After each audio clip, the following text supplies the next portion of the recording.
Deputy Danny Healy-Rae, Tom Neville, Declan Bernot and Michael Moynihan, and they will be given priority tomorrow. We move to item number 11, Noise Pollution Management and Abatement Bill, calling Deputy Thomas P. Broughan to move for leave to introduce this bill. Deputy Broughan, you have 5 minutes. I move, Can, and thanks for the brief opportunity to introduce my private member's bill, the Noise Pollution Management and Abatement Bill 2019.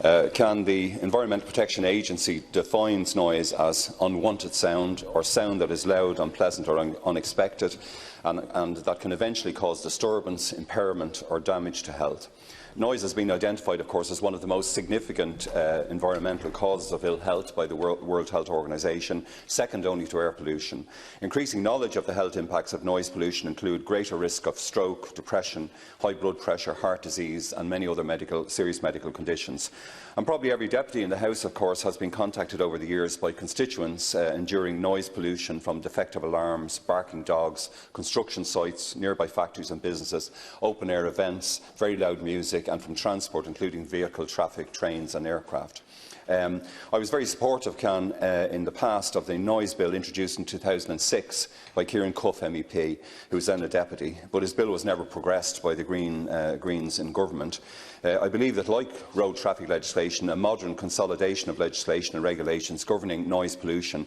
is necessary, and the bill before us began as an effort to fill the legislative gaps around serious noise pollution. I am deeply grateful to the Office of Parliamentary Legal Advisers, OPLA, staff, and in particular to Ms Niamh McKenna for her and their extraordinary support and guidance in researching noise pollution law and framing this bill.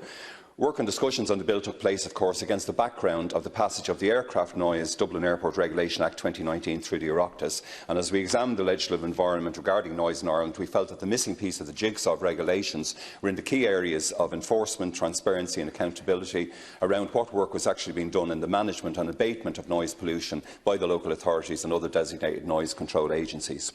The Environmental Protection Agency Act of 1992 in section 106 establishes the EPA, the Environmental Protection Agency, as the regulator of noise pollution. EU Directive 2002/49/EC, the Environmental Noise Directive, was implemented here by the Environmental Noise Regulation 2006, and which again appointed the Environmental Protection Agency as the national authority, the oversight body to which local authorities must report. The European Community's Environmental Noise Regulations 2018 in section 5.3 says that noise regulating powers in relation to local authorities may include local authorities to whom noise mapping functions are assigned.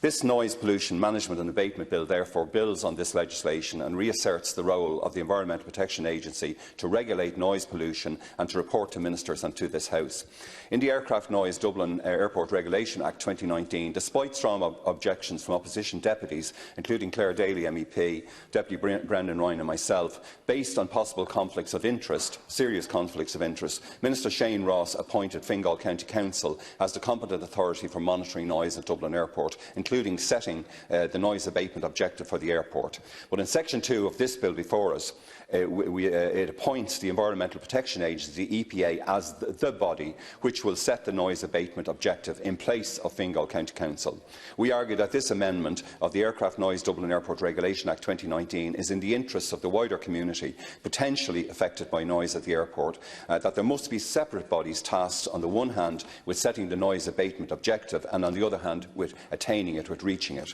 In section 4 of our bill, Fingal County Council as the competent authority must submit a report to the Environmental Protection Agency on the activities at Dublin Airport, which it is already obliged to undertake pursuant to the Aircraft Noise Dublin Airport Regulation Act of 2019, and reports under sections 2 and 4 must be submitted to the Ministers for Transport and the Minister for Communication, Climate Action and Environment and laid before this Oireachtas. The bill also addresses environmental noise generally, which may include noise from roads, rail, commercial, construction, waste and energy facilities and from neighbourhood nuisances. In section 5, review of the control of noise measures, and section 6, report on noise pollution management and abatement activities, the Environmental Protection Agency Act of 1992 is also amended to provide for reports at least every 3 years to the Minister for Communications, Climate Action and Environment on the operation of sections 106 and a new section 108 of the 1992 Act on the performance of the EPA in managing noise pollution and on its noise abatement activities. Of all aspects of environmental pollution, noise which has such destructive impacts on citizens' lives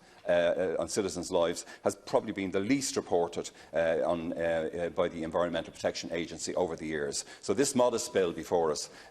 which hopefully will be published tomorrow, it seeks to restore the Environmental Protection Agency to a central role in all aspects of regulating noise pollution and in the implementation of the European Commission Environmental Noise Regulations 2018. And I commend the bill to the House. Thank you very much, Deputy Broughan.